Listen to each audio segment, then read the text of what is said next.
país de mierda. Este país es una mierda.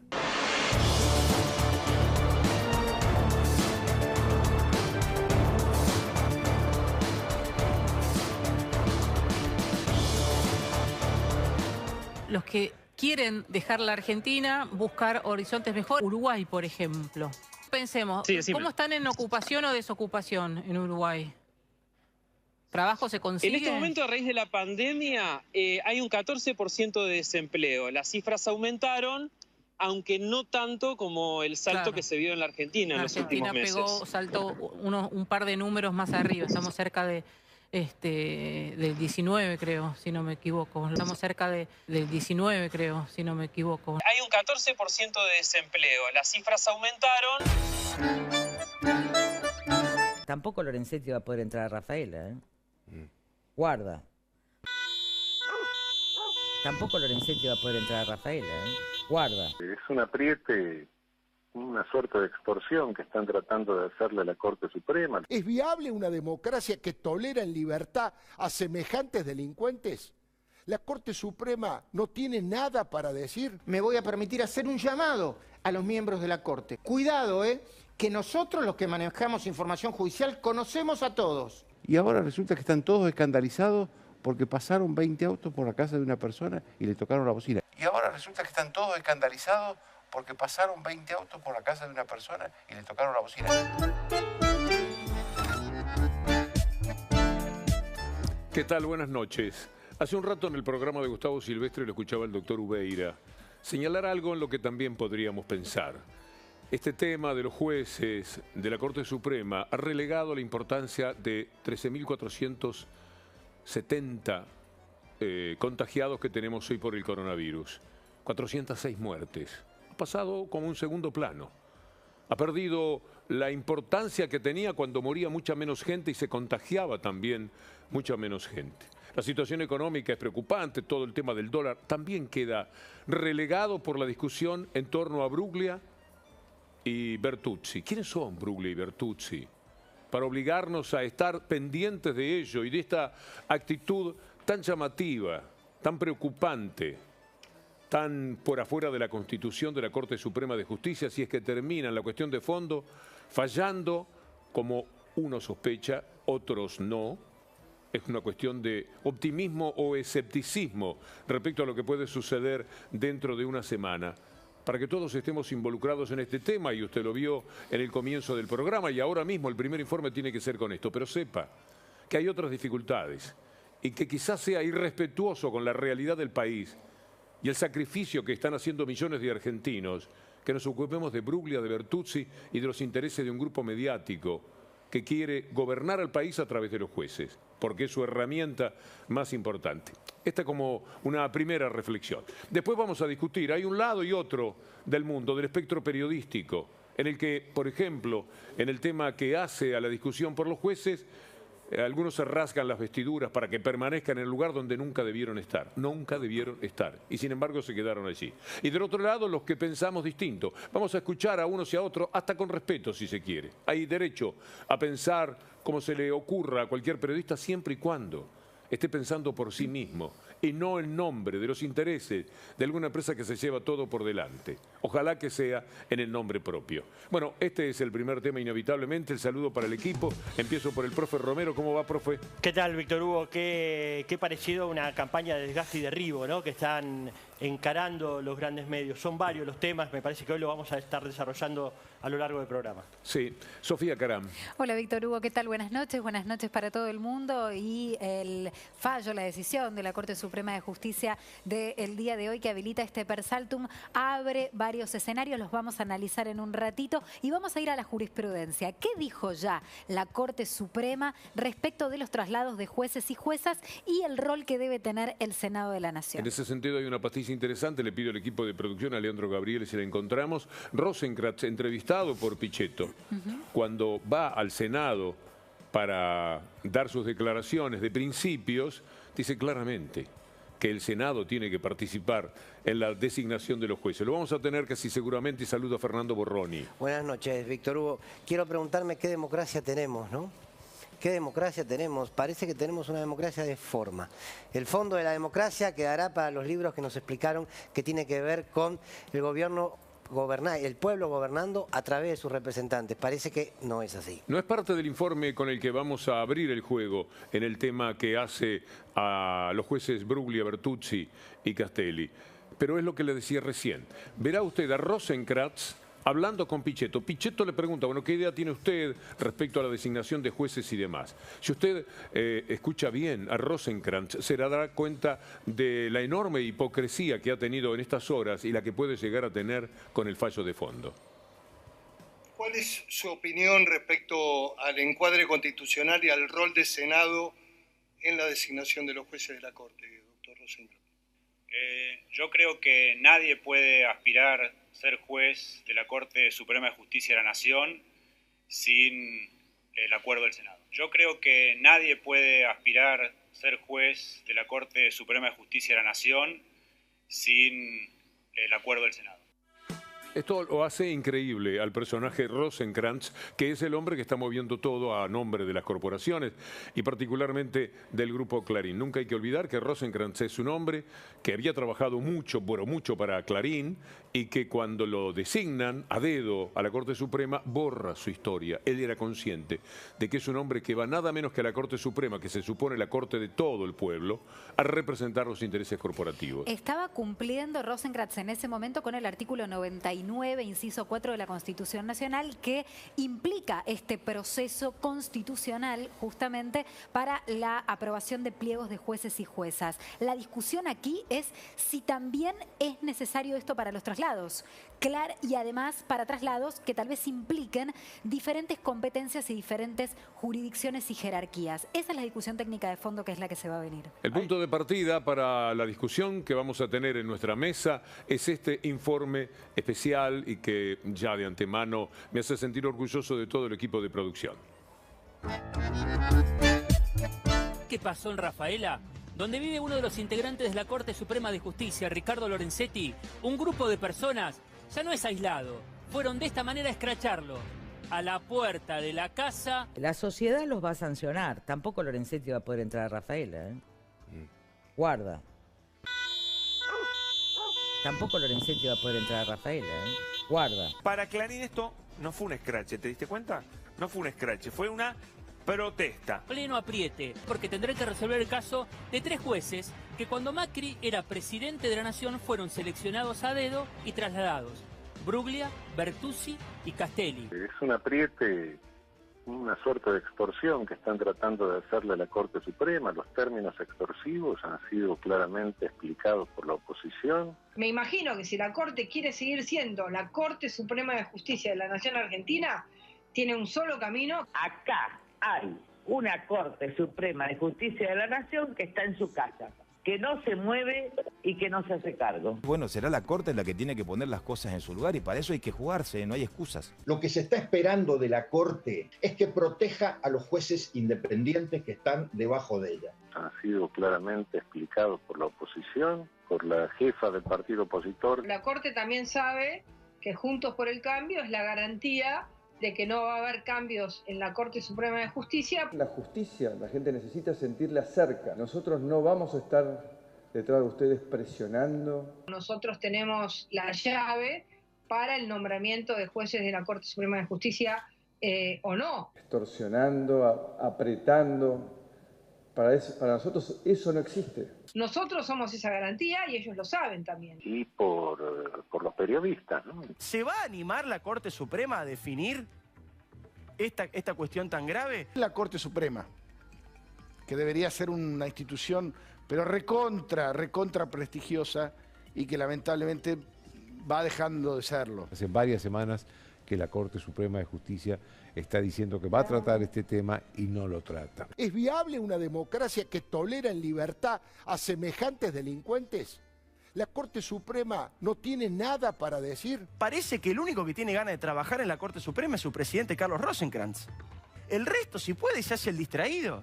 Están observando que la Corte Suprema no es o no rige o no marca la línea que debiera marcar. Y por los periodistas, ¿no? Incluso hemos escuchado a Majul diciendo que conoce perfectamente a cada uno de los ministros, ¿no? Cuidado, que nosotros los que manejamos información judicial conocemos a todos. Por eso ahora mismo me voy a permitir hacer un llamado a los miembros de la Corte, porque la ola está creciendo. Y ahora resulta que están todos escandalizados porque pasaron 20 autos por la casa de una persona y le tocaron la bocina. Y ahora resulta que están todos escandalizados porque pasaron 20 autos por la casa de una persona y le tocaron la bocina. Joaquín, está él asombrado del asombro de los otros. Le pareció la cosa más natural del mundo y esto es muy grave, porque es una aprieta al presidente de la Corte Suprema. Es avanzar sobre la democracia y sobre la República, porque está deliberada y políticamente realizado. La propia Elisa Carrió estaba amenazando con que las cosas iban a ser de esa manera. Lorenzetti no va a poder entrar a Rafaela. Ahora digo, esa reflexión, supuesta reflexión de Elisa Carrió, es una orden, una dirigencia de la dirigencia política. Quiero decir, ella reflexiona y se actúa en consecuencia. Me pareció muy gracioso escuchar a Rosenkrantz, el abogado del grupo Clarín y de Cablevisión, decir nadie puede aspirar a juez de la Corte sin acuerdo del Senado. Y fue nombrado por decreto, el decreto 83 del 2015. Eso es violar la Constitución. Y después un tema que a mí me parece muy interesante, yo no lo conocía. Rosenkrantz actuó para defender al grupo Clarín cuando fue la disputa por la ley de comunicación audiovisual, ¿no? Abogado de Manieto, del grupo Clarín. ¿Cómo se llama el abogado de Bruglia y Bertuzzi? Alejandro Carrió. ¿Quién es Alejandro Carrió? Abogado de Manieto, abogado del Grupo Clarín, también intervino en la Ley de Servicio de Comunicación Audiovisual junto a Rosenkrantz. Hay relaciones incestuosas en la justicia. Por eso decimos el abogado del diablo, en el caso de Rosenkrantz, que es claramente un representante de las corporaciones, pero en forma especialísima del Grupo Clarín, que es el que viene pugnando más severamente, empujando para que las cosas sean al revés de lo que marca la Constitución. Se están por llevar puesta la Constitución si consiguen que la Corte Suprema siga asustada. Porque fue por eso, por temor, que hoy abrieron el persaltum los otros jueces. Que lo haga Rosenkrantz, bueno, va a decir pase. Está previsto que Rosenkrantz se porte de esa manera, pero los otros integrantes de la Corte abrieron persaltum. Qué cosa tan curiosa. En medio de todo lo que está sucediendo hoy día en la Argentina, de los escraches, de los aprietes, lo esperaban a Lorenzetti en la entrada y en la salida. También para gritarle, para hacerle saber o recordarle lo que ya Clarín le ha dicho en más de una ocasión. No va a poder vivir un solo día en paz si llega a dar contra en el fallo que tiene que adoptar ahora la Corte. Un dato no menor, Víctor Hugo, es los pocos antecedentes que hay de apertura de pedido de persaltum por parte de la Corte Suprema de Justicia. El último se ubica recién 10 años atrás respecto de la reforma judicial que había impulsado en su momento el gobierno de Cristina Kirchner, año 2013. El argumento, y también otro dato importante, es que el argumento central lo da Rosenkrantz, argumento al que no adhieren los otros 4 jueces. Si bien el fallo y la apertura del persaltum es por unanimidad, hay de todas maneras una diferenciación a la hora de la firma, que no es menor. Revisemos nuestros optimismos y pesimismos. Yo soy pesimista del fallo final. ¿Vos? Si yo voy a la jurisprudencia, soy optimista. Si voy al contexto político, soy pesimista. Yo creo que la Corte hoy ha decidido ser parte del golpe blando contra el gobierno nacional. No tengo duda de esto. Digamos, veíamos el informe. Estos políticos, algunos periodistas amenazan a la vista de todos. Intimidan a la democracia a la vista de todos. Digo, así actúa la mafia, ¿no? Entre otras cosas, con esa impunidad. Ahora, uno se pregunta también cómo se contrarresta esto. Porque es escandaloso lo que han hecho los medios. O sea, claramente cada uno de los periodistas que hemos visto han convocado a la gente que salgan a perseguir y a aprisionar a la Corte Suprema de Justicia. Más allá de lo que sea Rosenkrantz, que ya sabemos quién es. Ahora digo, ¿cómo se contesta todo eso? Porque está en juego la democracia, yo no tengo dudas de eso. Yo soy optimista. Yo creo que no se puede prestar. Yo creo que está muy claro que hay en marcha una extorsión de parte de Clarín, La Nación, Infobae, y yo creo que no se van a prestar los jueces. Se prestan a esto, pero van a decir que no, creo yo. El festejo de hoy de Clarín, lo primero que se pudo ver en la web. A mí ese optimismo de Clarín, miren el título, freno al gobierno, la Corte Suprema aceptó el persaltum y tratará el caso de los jueces apartados por Cristina Fernández. Siempre el objetivo es Cristina Fernández y la mentira de que los jueces son apartados por interés de Cristina Fernández, que ya no tiene absolutamente nunca más nada que ver con ellos. Es importante, Víctor Hugo, decir que ni de un lado ni del otro hoy se puede celebrar ni se puede festejar nada. No hay una decisión de fondo de la cuestión. Se ha dado 48 horas para que el procurador opine, para que el Consejo de la Magistratura remita el expediente a la Corte. La licencia de los jueces finaliza el martes que viene, el 6 de octubre. Hay nueva reunión de acuerdo y lo que ha hecho la Corte en el día de hoy es dar un poco más de tiempo, anular que haya un fallo de la Cámara en lo contencioso administrativo y acelerar los plazos de alguna manera. Pero ¿no? razonemos, ayúdenme. Sí. Si Clarín festeja esto como un logro, si la Corte ha cedido por la persistencia del grupo como tal, no importan tanto los periodistas individualmente como el grupo en bloque yendo detrás de la Corte Suprema de Justicia, ¿tendrá fuerza moral, fuerza ética y valentía personal la Corte Suprema para ahora darle una cachetada a Clarín, que está celebrando el Persaltum, pero que por supuesto lo que está esperando es que Bruglia y Bertuzzi salgan caminando para la Cámara Federal la semana que viene? Lo que se avecina es un conflicto de poderes, indudablemente. Si la Corte hace eso otro, hay conflicto de poderes y después, en el centro de la mira, va a estar la Corte. Y va a estar la historia de la Corte, les guste o no les guste. Ya sea por Clarín o por el gobierno que tiene que iniciar juicio político automáticamente. Bueno, si lo que pretenden es un juicio político, bueno... Ahora, ¿sabés a lo que apelo? Lo estábamos hablando con Sofía detrás de cámara. ¿Sabés a lo que apelo? A la interna de la Corte. A la interna entre Lorenzetti y Rosenkrantz. A esa interna, porque no olvidemos que Rosenkrantz le hace una movida política y lo saca a Lorenzetti de la presidencia de la Corte. Yo espero que lo político y esa pulsión política individual de cada uno de los jueces termine llevando el fallo hacia un lado. Sin embargo, creo que, insisto, la pata mediática, la pata política y la pata judicial en pos de desestabilizar el gobierno. Yo creo que saber, sin saber demasiado, que la Corte está dividida en estos momentos entre Rosenkrantz con Rosati y Lorenzetti con Hayton. Hay un elemento libre que es Maqueda. Cuando Maqueda decida lo que va a hacer, si va para el lado de eliminar a los jueces del lugar donde quieren estar, de mandarlos a donde deben trabajar, Rosati cruza porque no quiere quedar en la minoría. Si por el contrario, Maqueda decidiera que los jueces se tienen que ir, la que cruza es Hayton de Nolasco. No quieren quedar perdiendo del lado perdedor. Entonces, el resultado es 4-1 y la figura decisiva podría ser Maqueda. Esto lo estoy diciendo para ponerme optimista, que a lo mejor Maqueda es el que mejor entiende la Constitución y la defiende. Yo sigo creyendo que será muy difícil para esta Corte, que dio el Persaltum en función de la presión política, ahora, con toda la presión que va a haber en los próximos días, decirle a Clarín, no, ahora los jueces no van al lugar donde ustedes quieren que vayan. El problema que tienen ahí es con lo jurídico. Porque si habilitan en los traslados sin aval del Senado, habilitan a que no solo este gobierno, sino cualquier poder ejecutivo, el efecto boomerang, pueda designar jueces a dedo. Pero la jurisprudencia, además, fallo Rosa, año 2007, imprescindible equilibrio político, dijo la Corte en aquel fallo respecto del rol del Senado y del rol de los tres poderes del Estado a la hora de designar o trasladar jueces. Fallo Uriarte, 2016, invalidó allí la cobertura de vacancias de manera permanente sin el concurso porque dijo, presten atención, un mecanismo semejante resulta inconstitucional porque no participan los tres poderes. No hay un solo Lo escribió la Corte. Antecedente, ninguno, desde el punto de vista jurídico, que amerite que la Corte tome la decisión de dejar a los jueces en el lugar donde están. No hay nada.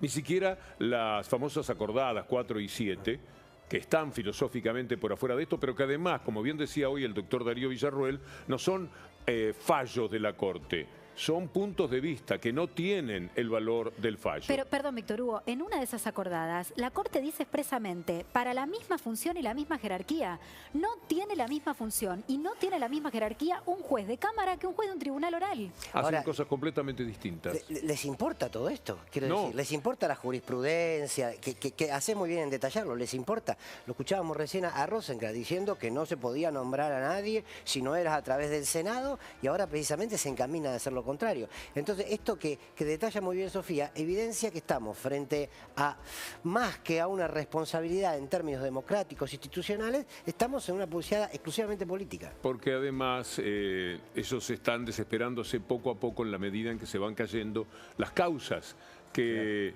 trabajaron durante todos estos años en el imaginario colectivo. Ven, por ejemplo, lo que pasa con la causa Cuadernos. Está enterado, ¿verdad? Le va a contar ahora Sofía con algún detalle más. Pero la causa Cuadernos es insostenible ya a esta altura porque Casación le manda a decir a los jueces, allá a Bonadío no, pero sí a Martínez de Giorgi y a Stornelli, por favor, ¿me pueden mandar las grabaciones de los arrepentidos y qué es lo que ha sucedido? Y no estaban. Lo que ha sucedido en el día de hoy, Víctor Hugo, es que oficialmente nos enteramos lo que ya se sabía a viva voz, y era que las grabaciones fílmicas, audiovisuales de las declaraciones de los imputados colaboradores en el marco de la causa de las fotocopias de los cuadernos no existen. 31 declaraciones de hombres que estuvieron imputados, que se convirtieron en arrepentidos. Hubo una audiencia la semana pasada en donde las defensas de algunos de estos imputados, que no se convirtieron en arrepentidos y que fueron presos porque no declararon lo que Stornelli y Bonadío querían que declararan. Y lo que resultó de esa audiencia es que Casación dijo, bueno, a ver, pidámosle al juzgado de instrucción número 11, fallecido Bonadío, hoy subrogado por Marcelo Martínez de Giorgi, que nos den esos registros. La respuesta oficial llegó y está en esta documentación que tenemos aquí. Justamente que no existen, que no están. Mira, no surge que se encuentre con registros fílmicos o digitales de las declaraciones efectuadas por los imputados arrepentidos. Breve, certifico, dice esta cédula enviada del Juzgado Criminal y Correccional número 11, esta notificación formal, fecha de hoy, enviada a la Cámara de Casación, que es el máximo tribunal penal del país. No es que se estén llevando una sorpresa, ¿eh? Esto estaba denunciado, recuerdo a Maximiliano Roscuone, por ejemplo, decirlo 1000 veces. ¿Cómo no van a filmar o a grabar las declaraciones de los arrepentidos? ¿Y por qué no lo hacían? Porque estaban negociando de una manera espuria, como denunció algún periodista como Fontevecchia, que dijo, todos los que he hablado pasaban por Stornelli y les decían, si declarás a favor de, en contra de Cristina Fernández de Kirchner, te vas a tu casa. Ahora, si no declarás nada, si no te arrepentís de algo que la involucre a ella, vas a ir preso. Y esto lo sabía todo el mundo, entonces esto no lo podían filmar. Han sido verdaderamente traidores de lo que es el derecho procesal, se llevaron todo por delante. Han sido 4 años que tendremos que tomar perspectiva, que pase el tiempo para entender el daño que le han hecho al derecho en la Argentina. Víctor Hugo, la ley de imputado colaborador aprobada en 2016 por iniciativa del gobierno de Mauricio Macri, aprobada por el Congreso, estipula 2 cuestiones que no se cumplieron. Primero, el registro fílmico audiovisual de las declaraciones, y segundo, que no alcanza con la sola declaración del arrepentido o arrepentida. Que lo que tiene que pasar es que después el fiscal, en este caso, los investigadores, comprueben, busquen más prueba que pueda refrendar lo que ese arrepentido está diciendo. Porque si no, yo me puedo plantar adelante de un fiscal, lograr un acuerdo, decirlo cualquier cosa, y la cosa pasa como si no sucediera nada. Era un objetivo mediático. Ellos, con todo lo que iban anunciando de los cuadernos, con todos los títulos que aparecían, lograban enloquecer a la gente. Ahí la tienen. Usted ve qué tipo de especímenes son los que siguen cada una de las marchas, la que teníamos hoy, acompañando la decisión de la justicia. Consiguieron el objetivo. En ese sentido sacaron una enorme ventaja de carácter político. Eso ya no lo devuelve nadie al país, lamentablemente. En lo jurídico vamos a poder discutir y algún día la causa Cuadernos será una cuestión de risa, simplemente porque no la habilita nada a favor. Y esto de Stornelli y Bonadío tendría que ser considerado, yo no sé si entra estrictamente en la figura del prevaricato, porque no se puede hacer más daño del que han hecho a la justicia perdiendo meses y meses. Pasaron decenas de personas y todo lo que les decían es, si usted declara contra Cristina, va para su casa. Si usted declara a favor o no dice nada sobre Cristina, lamentablemente lo tenemos que mandar preso. Y de ahí viene esta conducta en la cual viene el apriete, el scratch y todo lo que estamos viviendo en estos días por el tema de 2 o 3 jueces. Pero en el centro está el fenomenal desastre que han hecho con la justicia en la Argentina. Bueno, el escrache que lo vimos en la casa de Lorenzetti es una lógica inquisidora, ¿no? Cuando nosotros hablamos de la palabra escrache, también nos lleva al escrache de hijos. ¿Se acuerda? En 1995 comienza el escrache de hijos. Ahora, aquí hay que hacer una distinción muy clara, porque el escrache de hijos era ante un hecho consumado, ante un genocidio que estaba impune, ante los genocidas y los torturadores que estaban en su casa, ante una ley de obediencia de vida y punto final, un indulto que estaba en plena vigencia.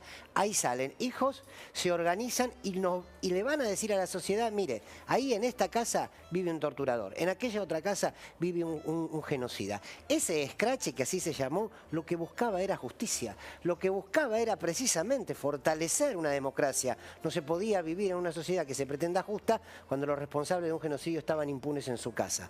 Ahora, aquel era, insisto, un instrumento para buscar justicia.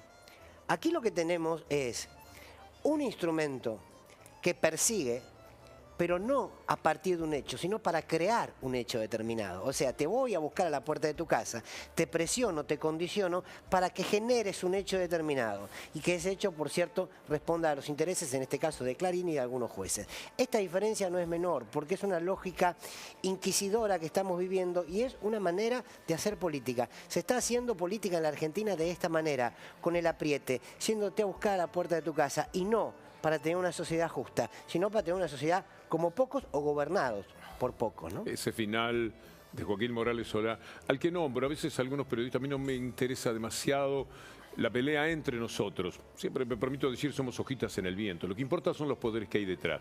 Pero hay algunos, en eso va reconocimiento, que tienen una trayectoria, tanto tiempo, tanto nombre, que ya son una entidad. Por eso uno puede hablar de Morales Solá expresamente. Es el asombro que él tiene, considerando que esos autos que pasaban y tocaban bocina y enloquecían la vida de Lorenzetti, y que lo denunciaban frente a todos los vecinos, y que le anunciaban a Lorenzetti lo que se viene en su vida si él no procede como quiere el Grupo Clarín, es tremendo. Y él dice, caramba, por unos autos que pasaron frente a la casa, yo no puedo creer que haya tanto lío, ¿no? Dice Morales Solá. Bueno, hay que recordar igual que hay como una seguidilla de escraches de este tipo. También otro periodista en un canal de televisión dijo, hay que ir a los hijos de estos jueces y decirle, tu papá es un corrupto, ¿no? Dijo los apellidos, dijo, les hablo a los compañeritos de la escuela para que vayan y denuncien que sus padres son corruptos.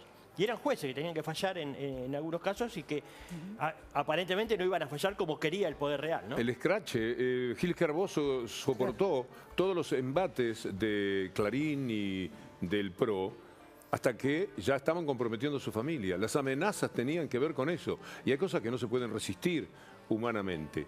Pero cuando se da el teléfono de alguien, el otro día dieron el teléfono de Massa, esto salió desde adentro del Congreso mismo, pero es un proceder de la derecha siempre, escrachar, decir el teléfono, la dirección, para que vaya la gente a perturbar la vida de quienes están en una situación incómoda y se la quieren hacer todavía peor. La calle donde vive Elena Hayton de Nolasco fue publicada este domingo en una nota del diario Clarín.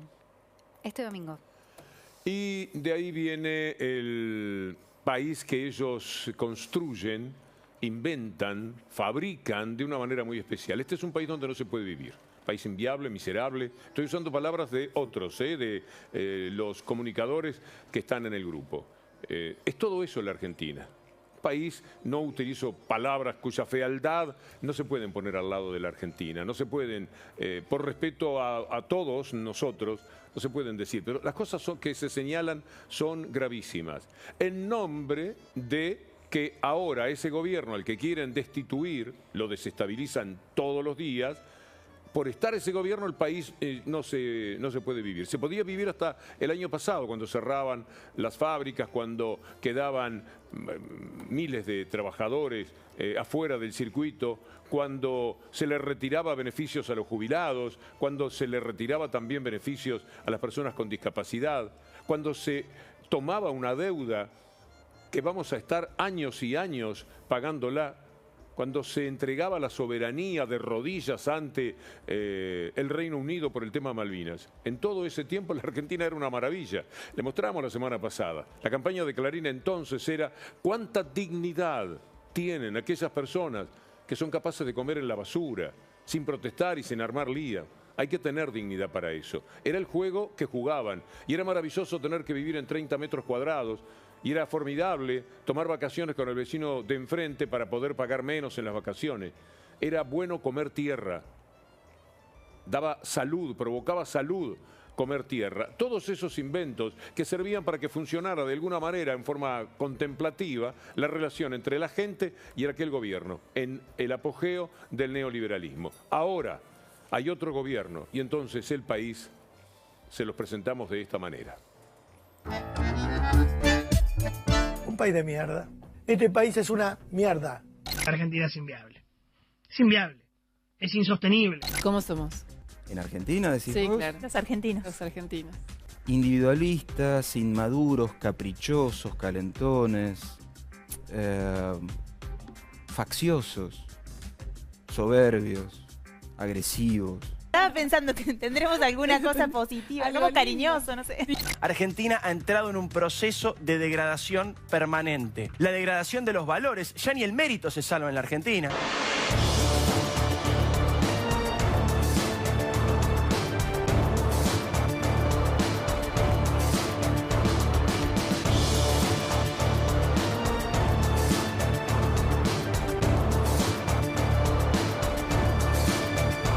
Apología del éxodo de la Argentina, ¿no? Abandonar la Argentina, puede ser Uruguay.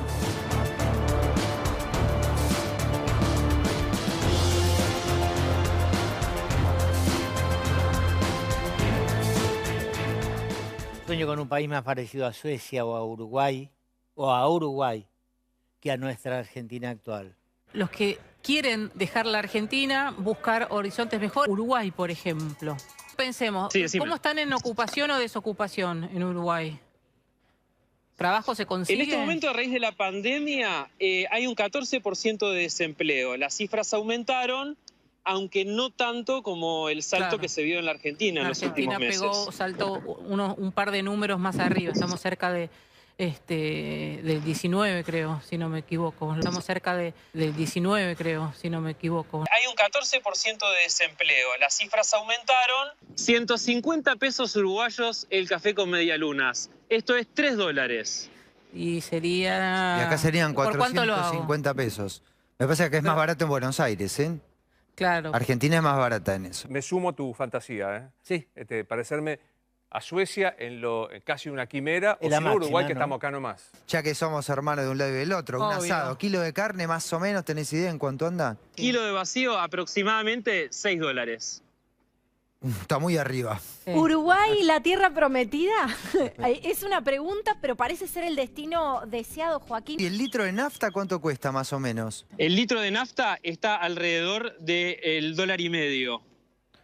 Depende de cuál de las naftas. Uy, acá estamos en $0,5 el litro de nafta. Claro. Más o menos. Sí. No vamos más. Uruguay. La única salida es Ezeiza o el barco hacia Uruguay. ¿Y es caro alquilar una vivienda? ¿Cuánto te sale mensual alquilar? Mirá, es lo más caro el alquiler de la vivienda, aproximadamente entre $400 y $500 una vivienda de un dormitorio.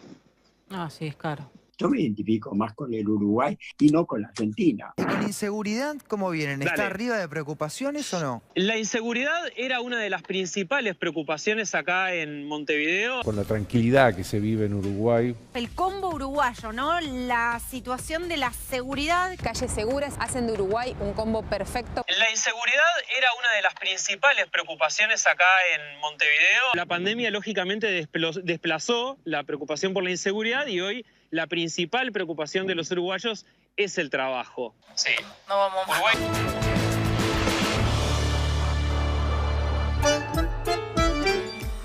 ¿Cómo lo hacen, no? ¿Y cómo consiguen que personas tan preparadas como el escritor Sacheri vayan a esos sitios, yo les llamo el templo del mal, y funcionen de acuerdo a la expectativa que hay? Es decir, los argentinos son todo eso que describió, muy feos. Si usted va a Estados Unidos y le pregunta a un norteamericano por un neoyorquino, le va a decir también las mismas cosas que se dicen del porteño en el resto del país. Si usted va a Francia, le van a decir del parisino, cosas sumamente despectivas. Y cualquier persona puede decir este mismo tipo de definiciones de cualquier país de la tierra. Pero en este momento se lo endilgan a la Argentina y entonces está también en lo humano, el tipo generoso que encontramos tantas veces. el individuo creativo que no para de asombrarnos en el porteñismo más acendrado, la gente que siempre está dando una mano. Eso no se resalta en este tiempo porque no está más esa gente. Se deben haber ido ya, como pretende este informe que acabamos de escuchar. Víctor Hugo, que se vayan. Que se vayan. No hay problema, Ezeiza está abierto, no hay ningún problema. Hay pandemia, pero igual pueden sacarse un boleto e irse y no volver. Pero el trabajo que se hace sobre la gente, todo el mundo tiene problemas en este momento. Vos le decís, te querés ir sin informarle que no hay soluciones en el mundo. No hay un lugar donde ir. En otras épocas hubo. Ya vieron lo de la comparación que se hace con Uruguay. El que tiene mucho dinero y va a Punta del Este es otra historia. Pero el trabajador de acá, el que no encuentra trabajo acá, se cree que lo va a encontrar con un 14% de desempleo en el Uruguay. No hay donde ir en estos momentos, pero entonces la llenan a la gente de frustración. La convencen de que hay que irse, que esta es la única solución para su vida, pero no tiene a dónde ir, ni tiene cómo ir. A mí me preocupa mucho, Víctor Hugo, el contexto regional. El contexto regional con golpes blandos con golpes en Bolivia, con la destitución, con encarcelamiento de Lula, con la prohibición para presentarse como candidato a Correa. Entonces, digo, lo que necesitan es una maniobra de desgaste, ¿no? Que la gente baje los brazos y deje hacer. Entonces, denuncian que no funciona el Congreso, cuando el Congreso funciona en realidad. Dicen que se atropella a la justicia. Movilizaciones periódicas en contra del gobierno, ¿no? que van tratando de golpear, golpes de mercado, Dualde hablando de golpe, la policía rodeando la residencia presidencial, una campaña sucia que implicó una corrida bancaria primero y ahora cambiaria, porque hubo una campaña la semana pasada, a través de audios, etcétera, que decían que venía un corralito que la gente tenía que sacar los dólares de los bancos. Y consiguieron bajar el 5% de los depósitos bancarios. La primera corrida, quiero recordarte, fue de Telecom.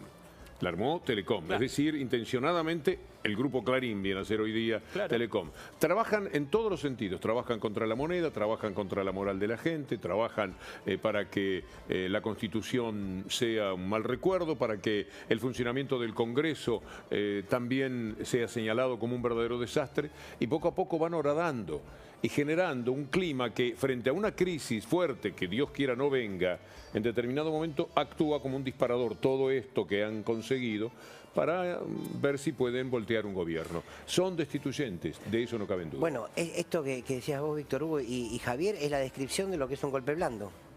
Generar las condiciones para generar, debilitar el rol del presidente, pero aparte debilitar la institucionalidad.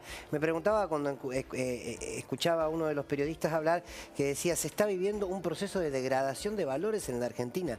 Y la pregunta es, ¿cuál? Ahora, es increíble cada vez que cuando la derecha gobierna, en realidad no se regula por ningún valor. Casi que no lo hacen en la vida, difícilmente lo pueden hacer cuando gobiernen. Ahora, cuando son oposición, es lo que ponen en discusión. Los valores, ¿no? La libertad, la república como valores propios de la democracia, y van a esto que vos marcabas, Víctor Hugo, a lo personal. Porque yo estoy de acuerdo con lo que decías.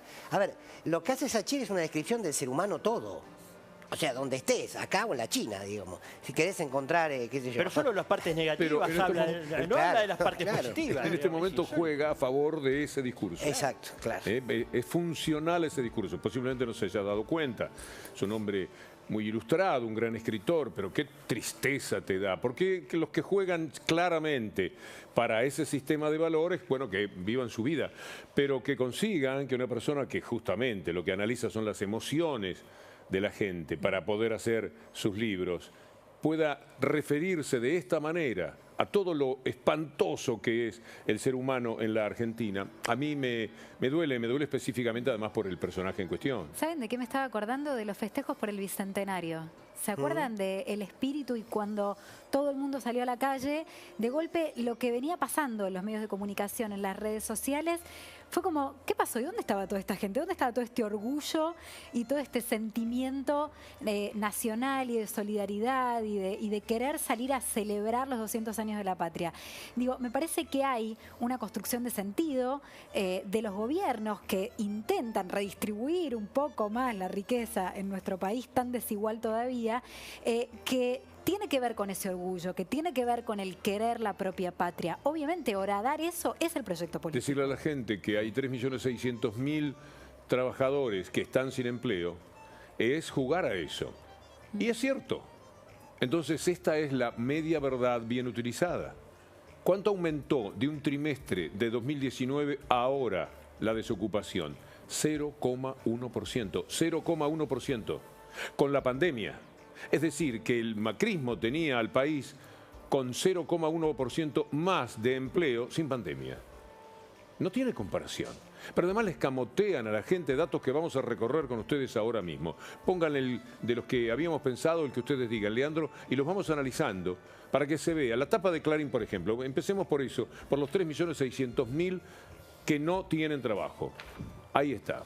Ya hay 3.600.000 personas más con problemas de empleo. ¿Quiere ver cómo está el mundo? ¿Quiere ver lo que dice la OIT, la Organización Internacional del Trabajo? Que 495 millones de personas quedaron sin empleo en el mundo. 500 millones, redondea ese informe. Usted entiende que hay 500 millones de trabajos perdidos. Estados Unidos, sin ir más lejos, aunque hay una leve recuperación ahora, 50 millones de personas que quedaron en la calle. Y en la Argentina posiblemente no quedó más gente sin trabajo, por la defensa que el gobierno ha hecho del trabajador, que no se pueda despedir a la gente hasta el 30 de noviembre, por lo menos, que cobren su salario de las empresas que si no se caerían y consecuentemente también caería el trabajo. Mire lo que pasa con Disneyland y Disney World. 28.000 despidos debido al cierre por el coronavirus. Todo el mundo lo está pagando muy caro. Es tremendo lo que sucede en Europa. La caída del Producto Bruto anda entre el 10 y el 15% en todos los países, pero acá nada más se cae el 12%. Y acá nada más hay 3.600.000, porque el contexto no se lo están presentando. Y las empresas que se van y las que vienen, como jugaba muy bien el profe Romero la semana pasada, ¿quieren ver? Empresas que se anuncian que parten, estaba BAE ahí con empresas que no se van. Y hay nuevos desembarcos en la Argentina. Pero no, la idea que la gente tiene, se van las empresas, se va la gente. ¿Nos vamos a dónde? ¿A dónde va a ir a parar todo esto? Esto, a quien está luchándola, al que lee el diario de Ojito en el bar mientras toma un café, si es que lo puede tomar antes de empezar su trabajo, el que viene escuchando en el micro qué es lo que está sucediendo, escucha la radio. Encima de que va a trabajar en un tiempo muy difícil, donde el salario quizás no le está alcanzando, con los alquileres que suben lo que suben. Estamos pensando en personas que están muy golpeadas en este momento y a esa gente le tiran toda esta pálida encima. Es bastante penoso, bastante injusto. Es socavar la autoestima colectiva, ¿no? Sí, ese es el trabajo. Claro, porque el rol de los medios, o de algunos medios hace tiempo dejó de ser informar. Digamos, no importa informar, es la noticia, la información para construir a un sujeto social determinado o a un hombre, una mujer determinada que desprecie y que se desprecie a sí mismo por ser argentino. Permítanme presentar al profe Romero en lo que es la detonación de las fake news. Vamos a ir por ese lado hoy, profe. Sí, bueno, la semana pasada estuvimos viendo un poco, desgranando si realmente las empresas se iban o no de la Argentina. Bueno, fake news gigante. Hoy vamos a ver otras historias, ¿no? Porque a partir de eso van construyendo. Todos los días tenés 2 o 3 notas. La verdad es que no es tan fácil construir esas fantasías, ¿no? Y todo el tiempo van para un lado y para el otro construyendo esta idea de que la gente, además de todo, se quiere ir en masa de la Argentina, quiere huir de este país. Por ejemplo, esta nota salió en varios medios. El 80% de los argentinos aseguran que se irían del país si pudieran hacerlo. Un estudio realizado por la consultora Tachyon Research Strategy, junto con las compañías Inclusión y Gestión Aplicada, determinó que 8 de cada 10 argentinos se imaginan dejando el país durante la próxima década. Muchos. Esto igual es mentira. ¿Cómo? No, les cuento, es mentira, no, es falso. No puede ser mentira. Es falso, es mentira. Esto es mentira, que lo puso Mitre, Infobae, etcétera. Vamos a otra, vamos a ver otra. Esto es falso. Mitre miente, Clarín miente. La Nación, coronavirus, se dispara la demanda de argentinos que quieren radicarse en Estados Unidos. Que además es una bicoca en estos momentos radicarte en Estados Unidos. Ya, re fácil, te llaman. Va con las valijas decir, mi amigo Trump me llamó, me dijo que venga tranquilo, que en tanto latino. Les encanta. La visa, aparte, está de fácil. Muy bien recibido. ¿Pero qué dice? Es muy barato Estados Unidos, además. Muy barato. ¿Cómo pueden decir eso? Bueno, pero aparte es mentira. O sea, no hay fuente, no usan fuentes. Yo fui a la consultora, a la nota Radio Mitre, Y no está esa nota. Se confundieron. Hablé con los directivos y me dijeron, bueno, habrán tomado mal un número, se habrán confundido. Sí, era 8 y falso. pusieron un 0. Lo dejaron en 80. A ver, otra. De todo tipo, también personales. El drama de Guillermo Andino contó que su hija se quiere ir del país. También historias personales, ¿no? Que toman, porque la idea es todos, también nuestros hijos, los abuelos, los amigos, todos. Pues el 80%, imagínate.